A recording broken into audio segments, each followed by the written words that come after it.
we're going to talk about Nehemiah rebuilding Jerusalem's wall. Pero meron po ako ditong sub-team nakalagay, leadership that builds and inspires. Sana po ang layunin natin sa pamamagitan ng pag-aaral na ito ay ma-inspire nga tayo, no, sa leadership principle that we will be learning from the life of Nehemiah. So, ito po yung ating mga pag-uusapan. We will talk about many things, yung background ng Nehemiah. I'm going to give you some trivias about the book and of course yung leadership principles. Kaya ko po sinasabing kaya ko po laging tinatalakay yung leadership principles because I want this actually for us to use, no, sa ating paglilingkod. We are servant leaders, so therefore we can learn from the principles or leadership principles from the books that we are actually studying. Of course, natin yan. We will take the key takeaways for each one to apply. And eventually, at the end, we're going to have some discussions. Huwag kayong alis pagdating sa discussion kasi doon lalabas yung mga insights nyo di po ba? Now, introduction muna. Well, basically, the book of Nehemiah, this is not just actually about rebuilding or just rebuilding the walls of Jerusalem. Although, mainly, makikita natin, yun yung talagang mission na ginawa ni Nehemiah. But this is also about restoring the people of God through the leadership of Nehemiah, and you will see a lot of prayers and even how he was able to gather the people to do the project in a way that everybody will work, o yung tinatawag nating teamwork, no? Well, basically si Nehemiah hindi siya prophet, hindi rin siya priest, no? He could be considered as a layman. Basically, he was a cupbearer of a king back in the exile. But eventually, kahit layman lang siya na maituturing natin, he was used by God so that the people of Israel will be led to do the great project of rebuilding the wall of Jerusalem.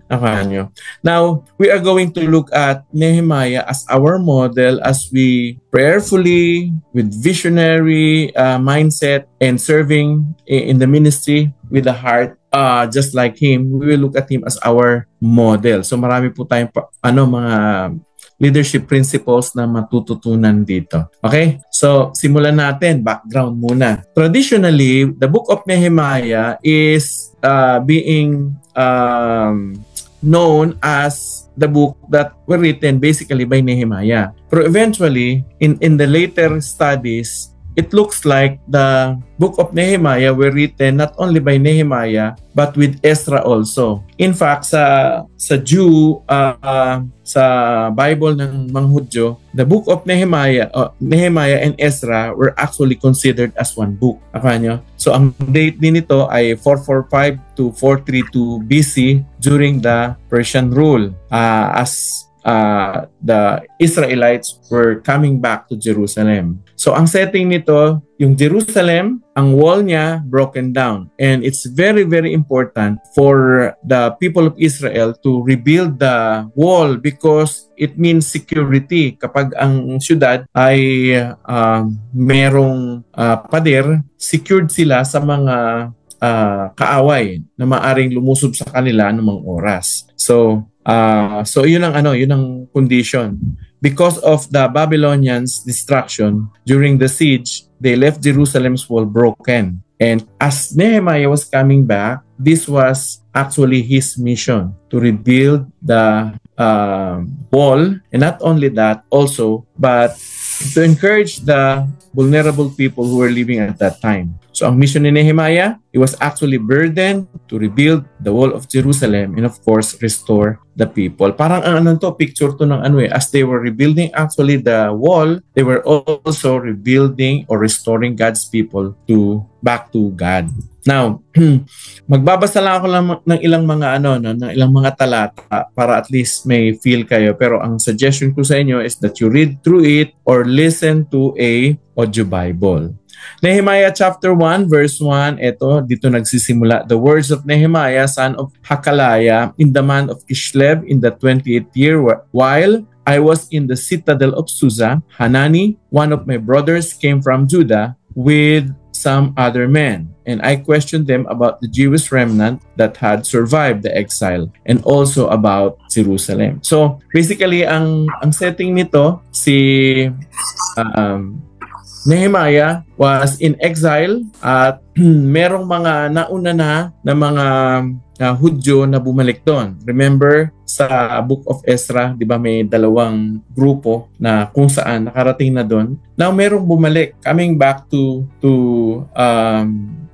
Persia or to the place where Nehemiah was. Yung isang kapatid nila na ang pangalan ay Hanani, tinanong niya, sabi, kinumusta niya, anong nangyari? Anong nangyari doon sa mga tao sa Jerusalem at yung mga nakasurvive sa exile? They said to me, verse 3, those who survived the exile are back in the province, are in great trouble and disgrace. So hindi magandang balita. Sabi niya, the people are in great trouble. At maraming problema sila at hindi lang nakakahiya ang kanilang kalagayan.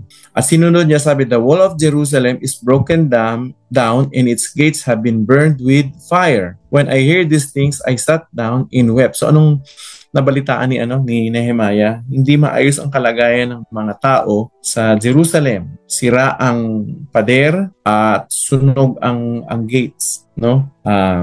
Eventually, when he heard this news, he had a holy compassion. Parang naawa siya sa kalagayan ng mga tao sa Jerusalem. And immediately, tingnan niyo kung anong ginawa niya sa verse 4. When I hear this, immediately you will see, sabi niya, I sat down and wept. I sat down and wept for some days. Gaano daw katagal? Hindi lang isang araw, kundi for some days. He mourned, sabi niya, I mourned and fasted and prayed before God of heaven.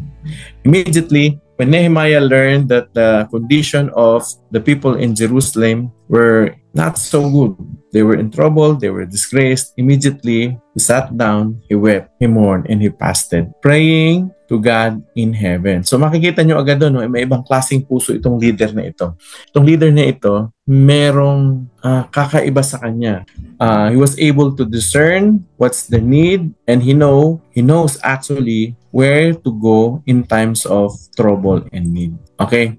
So these are some of the trivias in the book of Nehemiah. Ito yung mga trivias na i-share ko sa inyo. Number 1, who was Nehemiah? Yan ang tanong. Well, basically, in Nehemiah chapter 1 verse 11, makikita nyo doon na Nehemiah was actually a cupbearer of King Artaxerxes of Persia. Naka nyo? A cupbearer actually is a well-trusted position in the time of yung mga kings. Bakit? Kasi pag cupbearer ka, ang ibig sabihin lahat ng mga pagkain na kakainin nung hari dumadaan sa iyo. So meaning to say, a cupbearer is a trusted position of influence. Normally, pag kakain siya, kausap niya yung cupbearer. And the cupbearer sees to it that everything, every food and drinks that will be consumed by the king is fine. Meaning, kasi sa time ng mga hari, ina-assassinate ang mga hari sa pamamagitan ng paglalason. So, pinopoison. And so, para hindi mangyari yun, meron silang tinatawag na cupbearer. Parang Ministry of Food, no? Yung Secretary of Food para lahat ng kakainin nung hari ay nababantayan. At dahil nga ang cupbearer ay ang siyang nagbibigay ng pagkain sa hari, dapat katiwa-tiwala siya. So meaning to say, a cupbearer or the position of Nehemiah as cupbearer is a well-trusted position of influence. Okay, so cupbearer siya. Just like I said kanina, hindi siya priest, hindi siya prophet. He was just a layman, a cupbearer actually. But he was in a position of influence. Ngayon, pangalawa, kasi di ba ang book of Nehemiah is a book about rebuilding the wall of Jerusalem. Gaano ba katagal ginawa ang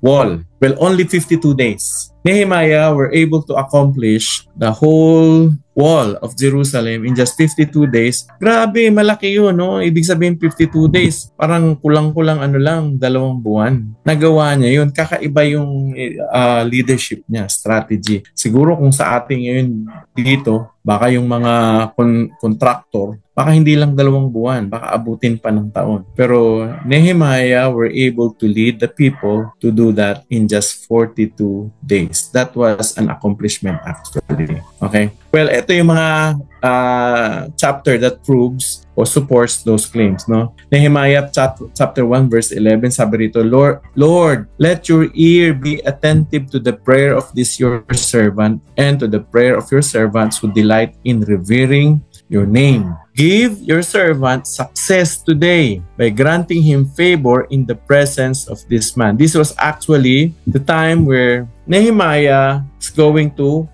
serve the king. At ang prayer niya, sana pagpunta ko po doon, may hihingin akong request. Kasi nga, ang request niya, gusto niyang pumunta sa Jerusalem to rebuild the wall. And he was actually praying to God. And eventually, he rebuilt, sabi niya, ayan ang trabaho niya. I was cupbearer to the king.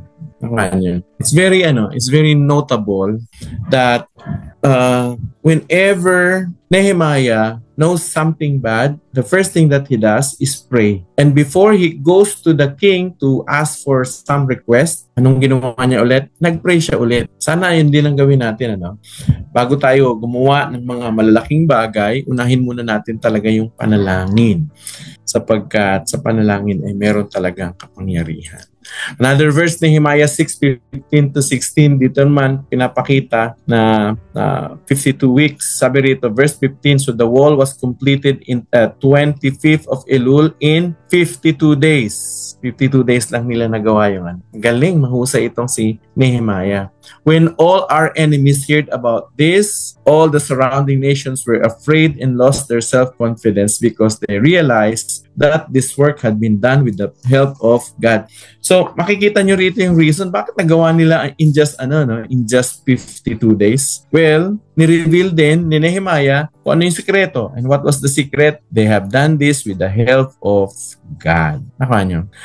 Well, may konting reflection lang doon. No? Whenever we have some projects projects na binigay sa atin na gagawin natin, I hope that we will do it with in mind, no, that God is going to help us, or that we will ask God's help to do whatever projects that God is allowing us to do. Nakuha nyo? So, trivia number 3. Sino yung mga kaaway ni Nehemiah? Well, basically, 3 yan. Si Sanballat, si Tobiah, at saka Geshem. Alam nyo, kahit may pinapagawa sa atin ng Panginoon, no, it does not necessarily mean na walang problema. May problema. In fact, when you're actually truly doing God's work, there are enemies who's going to stop us from doing that work. Si Nehemiah, hindi siya na-spare. Ganon din siya. May mga kaaway na lumabas. Number 4, trivia. What was the first thing Nehemiah did when he heard of Jerusalem's condition? Anong ginawa? Nung narinig yung condition, he wept, he mourned, he fasted, and he prayed. I think that's the best thing to do whenever we hear bad news, no, about our families, about the people that we love, or even about the nation that we have right now. Mga kapatid, konting reflection lang. Alam niyo naman nangyayari sa bayan natin ngayon, di ba? At malamang katulad ko kayo, galit na galit kayo doon sa mga kumurakot ng ating mga pondo. Maayos na sana yung bayan natin. Hindi sana tayo binabaha, pero kinurakot ng mga gahaman sa salapi. At marahil katulad ko kayo, galit na galit kayo sa nangyayari sa ating bayan. Pero let me ask this question. Ilan sa inyo yung totoong nanalangin? Mabalitaan nyo na yung mga politiko natin, nagkanya-kanya na silang kuha ng pera. How many of you really prayed, Lord, tulungan mo kami sa aming bayan. Tulungan mo na makaahon ng aming bayan. At sana bigyan nyo kami ng mga leader na may takot sa inyo. Alam nyo, si Nehemiah, very concerned sa kanyang bayan. Nung narinig niya yung negatibong nangyari sa kanila, anong ginawa niya? Nag-pray siya. Hindi lang basta nag-pray, nag-fasting, with weeping and mourning. Meaning to say, umiiyak talaga siya. Alam nyo, sa kalagayan ng ating bayan ngayon, dapat umiiyak na talaga tayo eh. Kasi ang ibig sabihin nito, yung mga anak natin ang magsasuffer because of the trillions of peso that were plundered from us. Daming mga natupad na project. I would like to call on everyone here to pray. Manalangin tayo. Pag-pray natin ang bayan natin. Okay. Next, Nehemiah chapter 1 verse 4. Dito makita nyo, tingnan nyo ha. Verse 4, sabi ng Bible, when I hear these things, nung narinig daw ni Nehemiah yung balita, anong ginawa niya? I sat down and wept for some days. I mourned and fasted and prayed before God in heaven. Whenever there are problems, the first thing that we need to do is to pray. Actually, to mourn, to weep, to fast, and to pray. Nehemiah chapter 2 verse 19 and chapter 4 verse 5. Dito makikita nyo yung mga kaaway ni Nehemiah.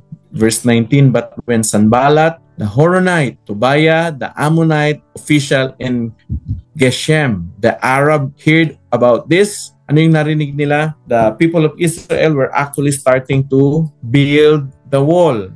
What is the wall all about? For protection, to protect God's people. Isipin mo, ang iniisip ni Nehemiah is to help the people so that they will be protected. Pero may mga tao na may mga tao na ayaw yun. Nakuha nyo? Ayaw yung proyektong yun. So sabi nila, what is this that you are doing? They asked, are you rebelling against the king? So they were accusing Nehemiah as rebelling the king. Where in fact, yung king mismo ang nagbigay sa kanya ng pahintulot na gawin yung wall of Jerusalem. In fact, hindi lang siya binigyan ng pahintulutan, binigyan din siya ng resources. Another verse, chapter 4, verse 1, when Sanballat heard that we were rebuilding the wall, he became angry and was greatly incensed. He ridiculed the law. So anong ibig sabihin nito? Well, nagalit talaga. Nagagalit. Ayun yung sinasabi ko kanina. Sometimes, hindi lang sometimes, oftentimes, when you do God's work, you have to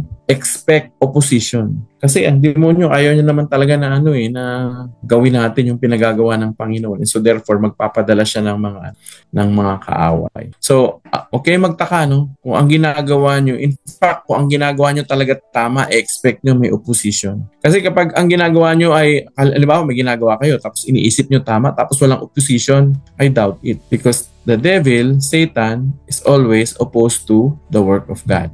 Nakuha nyo? Okay, trivia number 5. Sino ang tumulong kay Nehemiah during the spiritual renewal of the people? Well, in chapter 8, verse 1 to 9, you will see Ezra, the scribe. Naalala nyo sa book of Ezra, si Ezra na nawagan sa mga Israelita na rededicate nila ang kanilang sarili because during this time actually they intermarried, meaning to say nag-asawa sila ng mga hindi Israelita, and so therefore their wives were actually worshiping idols. Now at this time, si Nehemiah, while he was building the wall of Jerusalem, he wanted also the people to spiritually renew their commitment to God. And during that time, Ezra, the scribe, helped him. So magka-contemporary sila. Okay, number 6. What strategy did Nehemiah use when facing threats while building the wall? During the time, di ba, tinitreat sila na lulusubin sila. Sabi sa kanila, yung ginagawa niyo, walang kwenta yan. So Nehemiah has to think of a strategy para yung mga gumagawa, hindi takot, hindi sila matakot. At the same time, secure. Nakuha nyo? Anong ginawa niya? So, this is what actually happened. The workers held a weapon on one hand and worked with the others. Meaning to say, habang nagtatrabaho sila, may hawak-hawak silang sandata. Para anytime, nanilusob sila, makakalaban sila. At binigyan niya actually ng instruction na kapag may isang lugar na nilusob, tatawag sila sa kabilang lugar o sa ibang grupo na kung saan meron ding hawak-hawak ng mga sandata upang ipagtanggol ang kanilang sarili kung sila man ay lulusubin. So, ganun ang strategy na ginawa ni Nehemiah. Nakuha nyo? Meaning to say, hindi lang sila trabaho ng trabaho. Wise din sila. Ginamit din nila ang kanilang isip kung paano nila mapoproteksyonan ng kanilang sarili. Okay, Nehemiah chapter 4 verse 17, ito yung mababasa natin. Who were building the wall? Those who carried materials did their work with one hand, na doon sa kabila, and held a weapon on the other. So, I suggest basahin yung buong Nehemiah, yung buong chapter 4, makikita nyo dyan. Nung tinetret na sila, ginagawa na yung wall, pinayuhan niya lahat na nagtatrabaho. Lahat na nagtatrabaho, kumuha kayo ng sandata. Habang nagtatrabaho, dala-dala nila yung kanilang sandata to protect themselves. Trivia number 7. So, what is very unique about Nehemiah's prayer? Anong kakaiba na makikita mo sa mga panalangin? Actually, ang book of Nehemiah, hindi lang isang portion ng book o isang chapter, merong panalangin. Actually, halos sa bawat chapter, merong may mga prayers si Nehemiah while he was doing the surveying, habang sinusurvey niya yung wall, bago pa lang sila dumating sa Jerusalem, nananalangin siya. Pagdating niya, sinurvey niya, nagpe-pray na siya. Nung kinuha niya yung mga tao, iniipon yung mga tao, nagpray siya, hanggang sa pagtatrabaho, hanggang sa yung mga kaaway nila. So the book records many of his personal prayers. This actually tells us that he is totally dependent on God. Although binigyan siya ng resources ng hari, binigyan siya ng permit, may mga tao siya, pero he did not depend on the resources or the people. He depend on God. So you will read short and long prayers. Number 8, trivia. What covenant did the people renew after the wall was completed? Nung matapos na yung wall in 52 days, they call on the people to come together and they encourage them to pledge themselves to obey the law, to keep the Sabbath, meaning to say to celebrate Sabbath. Sabbath is worshiping. This is actually rest, but this is also a time to worship God. So, hinihimok niya mga tao, sundin natin ang batas. Hindi lang yan, hinihimok niya ang mga tao, sabi niya ipanghili natin ang araw ng Sabat, at sabi niya iwasan natin, let's avoid intermarriage and support the temple. Meaning to say, yung mga tao na nakatira doon, kasi they were living actually with the unbelievers, the Ammonites, the Amorites, kung ano-anong mga Ang ilan sa kanila, nagsipag-asawa nga ng mga hindi Israelita. Kailangan nilang ma-avoid yun. Alam niyo kung bakit? Para hindi sila mahawaan uli ng kanilang pananampalataya. Remember, they were exiled, kaya nga sila na ipatapon sa Babylon. Kasi bakit? Kasi nga, yung mga ninuno sa time ng kings, yung mga pinuno, sumasamba sa Diyos-Diyosan. Dahil nga, na-influensyahan sila ng mga hindi mananampalataya. Okay? And also, Nehemiah, not only Ezra and Nehemiah encourages actually the people of Israel to support the temple. Remember, during this time, may project din sila, di ba? Yung templo ay ginagawa. So, it needs support to be completed. Nehemiah chapter 4 verse 4 to 5. Hear us, ito yung mga prayers ni Nehemiah. Hear us, our God, for we are despised. Turn their insults back on their own heads. Give them over as plunder in a land of captivity. Do not cover up their guilt or blot out their sins from your sight, for they have thrown insults in the face of the builders. Grabe yung panalangin niya, Talagang makikita mo talaga yung damdamin niya. Panginoon, pakinggan niyo po kami. Hinahamak na kami. Huwag niyong pahintulutan ng mga taong to na insultuhin kami. In fact, sabi niya, huwag niyong hayaan na mawalang yung mga ginagawa nila ay hindi magantihan. Parang ganon. He was actually praying for help. Nakuha niyo. So number 10, trivia. What celebration happened after the completion of the wall? Well, after the completion of the wall, there was a great dedication. A service, choir marching on the top of the wall. Nagkaroon ng praise and worship at the top of the at the top of the wall. Nakuha nyo? Nakasulat yan sa Nehemiah chapter 12. So, number 10, trivia. Why is Nehemiah considered a model leader? Ito yung mga reason. Because he combined prayer, vision, organization, courage, accountability in serving God's people. Grabe siya. Napaka-visionary niyang tao. Pero yung vision niya, hindi lang basta sa kanya He was actually getting or taking strength from God Himself. Tapos hindi siya pag nagtrabaho siya with systematic. So inorganize yung mga tao, tapos in fact may accountability, pinapacheck niya yung mga pondo na meron sila. And of course, he also took stand against the enemies, no? Kahit may mga kaaway, tuloy sila. Minsan kasi, di ba, pag may ginagawa tayong mabuti at maganda, tapos may nag-o-oppose sa atin, parang pinanghihinaan tayo ng kalooban, parang ayaw na natin ituloy. Kasi may nag-oppose. Pero si Nehemiah, hindi ganun. So that he is a considered a model leader. Alam niyo, kung gusto niyo matuto ng leadership talaga, you read through Nehemiah, the book of Nehemiah, you will learn a lot of leadership principles. Now, let's go to the leadership principles that you and I can learn from the book. Ano yung mga leadership principle na pwede nating matutunan at ipamuhay? Remember, we are leaders, you are servant leaders. So these are the leadership principles that you and I need to learn. Number 1, leadership begins with a burden.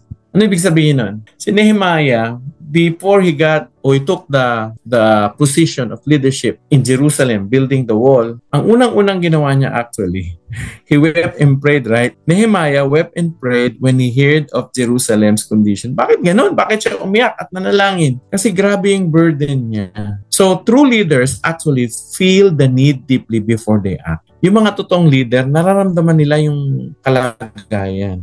At yung mga nakakaramdam talaga ng sitwasyon, kalagayan, sila yung mga effective as leader because they understand what's happening. But you see, he started to feel the need before he acted. So, what lesson can we learn from this? Ito yun. Leadership starts with compassion and a sense of responsibility. Alam niyo, kung gusto niyo maging leader, you have to understand that leadership is not just position. Leadership is an influence actually. But before you will have an influence, you should start with compassion and a sense of responsibility. Yung mga tao na gustong maging leader for the sake of the position, pero walang compassion, walang sense of responsibility, I tell you, they are not effective when it comes to leadership. Kasi position lang naman ang gusto nila, title lang. Kaya tayong mga servant leader, we are not after the title. We are after with the project or the things that God wants us to accomplish. Naka nyo? And we feel with compassion and a sense of responsibility. Alam niyo, kapag nakakita kayo ng taong ganon, halimbawa may kumpanya ka, tapos yung tauhan mo may compassion at may sense of responsibility, huwag niyong pakawalan yun kasi that person is an asset. The same thing with the ministry. We're looking for people who have compassion and a sense of responsibility to discipling the people. Nakuha nyo? And I'm very glad, actually I'm very encouraged whenever I see people, mga leaders natin sa WOTG, nagpo-post ng kanilang D-group online. Nakakatuwa yun. Makikita mo talaga na they are serving with a sense of responsibility. Now, number 2, leadership is fueled by prayer. That's one of the things that we can learn from Nehemiah. Nehemiah prayed before acting, planning, and speaking to the king. Makikita niyo yun sa chapter 1. Chapter 1, bago pa siya kumilos, nagplano, at makipag-usap sa hari, ang unang-unang ginawa niya, nanalangin siya. He depended on God more than his own ability. Alam niyo, may malaking temptation talaga na imbis na sa Diyos tayo magtiwala sa sarili natin. Lalo na kung meron kang pinag-aralan, may pera ka, tapos may napatunayan ka na, di ba? Ang laking temptation na parang di na tayo mag-pray sa sarili na natin. Pero alam nyo, whenever I find myself like that, I start to become ineffective. So what lesson can we learn from this? Listen to this. Prayer is the leader's first tool, not the last resort. Tayo dapat mga leader, ang unang-unang bagay na dapat nating gawin bago sa ano pa mang gawain ay manalangin. Dapat yun ang tool natin. Hindi last resort. May mga tao, ang prayer ginagawa nilang last resort. Yung, wala na kasi ako magawa. Wala na. It's time to pray. Kay Nehemiah, no. He started with prayer. Okay? Prayer is not the last resort. So that is the second leadership principle that we can learn from the book of Nehemiah. Pangatlo, leadership requires vision and planning. Ako niyo? Leadership requires vision and planning. Nehemiah inspected the wall quietly, developed a plan, and shared his vision. Bago siya nag-start ng project, tininin niya muna, chinek niya munang mabuti kung anong kondisyon ng wall, tapos gumawa siya ng plano at shinare niya sa mga tao yung vision. Sinabi niya na kapag ginawa natin to, magiging mabuti tayo, magiging maayos, magiging ligtas. Tama niyo? And when the people caught that vision, they participated. Ganun dapat tayo mga leader. Tama niyo? Pag leader ka, dapat marunong ka mag-share na kung ano ang pinagagawa sa ng Panginoon. Actually, our vision should intentionally compel people so that they will step up. Nakuha nyo? Step up and also join in the vision that God shared us. So the people responded, and what did the people say? Sabi mga tao, let us rise up and build, because he was able to encourage, to allow the people catch the vision. So anong lesson natin matutunan dito? Leaders must see the problem, form a plan, and inspire others to join. Naka nyo?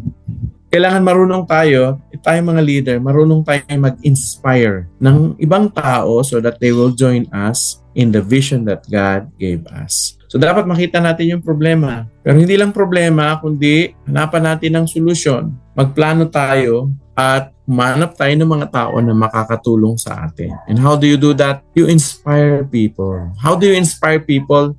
Through your life. Minomodel mo yung yung mga pinaniniwalaan mo, pinapakita mo sa kanila na totoo sa'yo. Minomodel mo yun.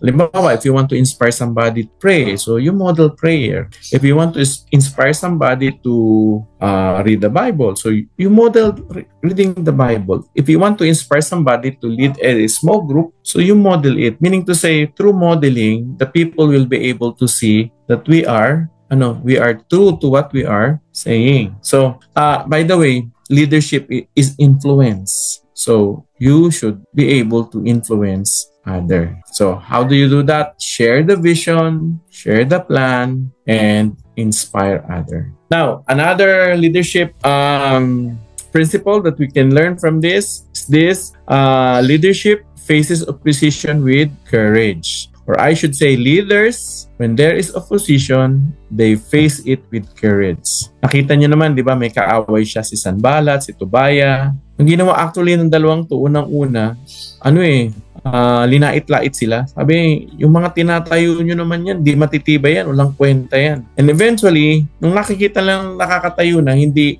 nadaan sa pangmamaliit, ngayon nananakot na sila. They were eventually threatened by these people. How did Nehemiah responded? Nehemiah responded with prayer. But not only prayer, work, and being wise with defense. Anong sabi niya? We prayed to God and posted a guard. So, hindi lang prayer, inamit din nila yung kanilang utak. Paano? Naglagay sila ng mga bantay. Nyo? Anong lesson ang pwede natin matutunan dito? God's work will face opposition. Mga kapatid, ganun talaga. Kapag gawain ng Panginoon, the enemy will be angry. So, we will face opposition. So, leaders must combine faith with wise action. Although nag-pray sila, sila Nehemiah, pero hindi lang prayer, bahala na, basta nag-pray na kami. Hindi. Nag-pray siya, pero gumawa din siya ng strategy to guard every one of them. Anong ginawa niya? Naglagay siya ng mga bantay. So, ganun din tayo. Nagpipray tayo, pero nag-iisip din tayo ng mga strategy para mapabuti natin, mapaganda, at maging maayos at panatag, payapa, malayo sa ano pa mang disgrasya o alam mo yan, yung maaring masamang mangyari. Pinag-iisipan din natin yun. Hindi tayo yung, nag-pray na yan, bahala na. Hindi tayo pwedeng ganun. Nagpipray tayo, pero nagpaplano tayo. Tama nyo? Iyan ang isang marka ng isang totoong leader. You pray, but you also combine it with faith in action. Okay, another leadership principle that you and I can learn from the books of Nehemiah: leadership builds people, not just projects. Actually, ano yung project nila? Wall. Ano yung binibuild nila? Yung Wall of Jerusalem. Pero alam nyo, kapag leader ka, hindi lang project yung binibuild nyo, pati tao. After the wall was finished, Nehemiah and Ezra led spiritual renewal through God's word. So yung mga tao na nagtrabaho, sabi, gawa na, build na yung yung wall. Pero hindi lang sila natapos doon o tapos na ang project. Hindi, yung tao dinala nila to a renewal. So this time si Ezra, dahil siya ang scribe, siya ang may hawak ng batas, siya naman ang nagturo. Ganun talaga, no? In the leadership position, we needed people, we need somebody to help us. Wag tayong paluloko na akala natin tayo nasa ating nakasentro lahat sa atin. Nehemiah hindi ganun. He shared leadership. He has Ezra with him to lead people through renewal, spiritual renewal. So, anong ginawa nila? They restored worship, they restored accountability and holiness among people to the point na pinanumpa niya yung mga Israelita. Magsumpahan tayo na hindi tayo mag-aasawa ng hindi mananampalataya. So what lesson can we learn from this? Well, leadership is not just about building structure, but building lives. We have to understand, tayo mga leader, na tayo mismo, mga small group leaders, hindi lang tayo nagpapadami. Listen to this. Hindi tayo nagpapadami ng miyembro sa small group. Although maganda yun na maganda, it's actually expected of us na tayo dapat ay umuunlad, lumalago, dumadami. Nakuha nyo? And I'm happy to seeing groups that are growing in numbers. But listen to this, mga kapatid. Hindi lang tayo sa number nakapokus. Nakapokus din tayo sa tao mismo. Kumusta na yung mga tao na hawak natin? Kumusta na? Marunong bang mag-pray? Marunong na bang magbigay? Marunong na bang mag-serve? Marunong na bang mag-share ng gospel? Nakuha nyo, remember, tayong mga tao, hindi lang tayo consumer dapat. Tayo dapat contributor din. Nakakalungkot, maraming ganyan sa simbahan. Sa simbahan, consumer lang sila. Meaning to say, tagatanggap lang. Pag may blessing, tagatanggap. Tagatanggap ng salita ng Panginoon. Tagatanggap na sila ang ipag-pray, sila ang dadalawin, sila ang ika-counsel, sila ang nakatutok lahat sa kanila. Baka nyo, kapag may mga camp, sila yung bibigyan ng, ang tawag niyan, ililibre sila sa mga nakasentro lahat sa kanila. Tawag sa kanila, consumer. Baka nyo. Pero tayo mga kapatid, hindi. Dapat dinidevelop natin ang ating sarili as well as the people that we are leading. Listen to this. Hindi lang consumer, kundi contributors. Kung dati ikaw ang binibigyan, dapat ngayon marunong ka na magbigay. Kung dati ikaw ang pinagpipray, dapat ngayon marunong ka nang mag-pray din para sa iba. Kung dati ikaw ang nililid, ngayon naglilid ka na at may mga tinuturuan ka na nililid. Naman nyo? So dapat contributors tayo. Okay, ano yung mga key takeaways for us lay leaders? Well, ito yung mga 5 na major from the leadership principle that we have just learned. Number 1, be burdened. Be burdened. Ano ibig sabihin niyang be burdened? You have to look at the heart of God and see the people and ask, what are the needs of these people? Kailangan ma-burden tayo. Kasi alam nyo, hanggat hindi nagkakaroon ng burden sa ating puso, hindi naman tayo kikilos. Halimbawa, sa mga kamag-anak natin, ilan sa mga kamag-anak natin ang hindi paligtas? Sa mga kaibigan, sa mga kapatid. Pag hindi tayo na-burden sa kanila, hindi tayo kikilos, hindi tayo gagawa ng action para sila ay dalhin sa Panginoon. Alam niyo, para ma-burden tayo, kailangan tingnan natin sila, yung mga tao, the way God looks at them. So you have to see the need with the heart of God. So be burdened. Number 2, if there's already a burden, the next thing that you and I need to do is to be prayerful. Because prayer actually is depending on the power of God. So we depend on God in every steps that we are taking. Okay? Naiintindihan ko ang ilan sa atin, lalo sa mga lalaki, gusto natin action agad. That's good. But do not forget to be prayerful. Alam nyo, kailangan ko yan. Araw-araw, kailangan paalalahanan ko sa sarili ko. Sabi nga ng Bible, not by might nor by power, but by the Spirit, says the Lord. Number 3, key takeaways. Be visionary. Ano yung visionary? When you're a visionary person, you see things that normal people do not see. Meaning to say, nakikita mo na kung anong mangyayari kahit wala pa. And by being a visionary person, you can actually inspire people when you start sharing your God-given mission. Nakuha niyo? As many of you knows, kami, ng asawa ko, nag-i-start kami ng church planting dito sa Antipolo. Hindi pa regular yung service, parang once a month pa lang kami nagsiservice. Pero every Sunday, meron kaming training kasi nag-iipon ako ng mga pwede naming makasama to serve in the church. But you see, itong Antipolo o Rock Church Antipolo, nagsisimula pa lang, pero I'm actually starting to share my heart. Yung mga kasama ko sa aming small group, sinasabihan ko na sila, alam nyo, within 2 to 3 years, we are going to plant another 3 churches. That's vision. Meaning to say, nilagay sa iyo ng Panginoon sa puso mo, pinagagawa siya. You start to share that to people because by sharing that, you're actually inspiring them, especially if that is a God-given mission. So be visionary. Number 4, be courageous. Be courageous. We will face challenges, problems, even enemies while we are doing God's mission. But we have to stand firm, stand our ground against any challenges. Never allow the enemies, challenges, or problems to stop you from what God wants Him for you to accomplish. Nakuha nyo? Kadalasan, mga iniisip kasi natin, ako, paano yan? May budget ba? Yan, isa yan sa mga iniisip ko actually. May budget ba kami? May mga tao bang makakatulong? Sinong pupuntahan namin? Anong aabutin? Nakuha nyo, yung mga tanong na ganyan, alam mo, si God rin ang nag-orchestrate. So, be very courageous because we will be victorious. In fact, sabi ni Jesus Christ, take heart, I have overcome the world. So, be courageous. Number 5, be people-focused. Be people-focused. Build faith, not just structures.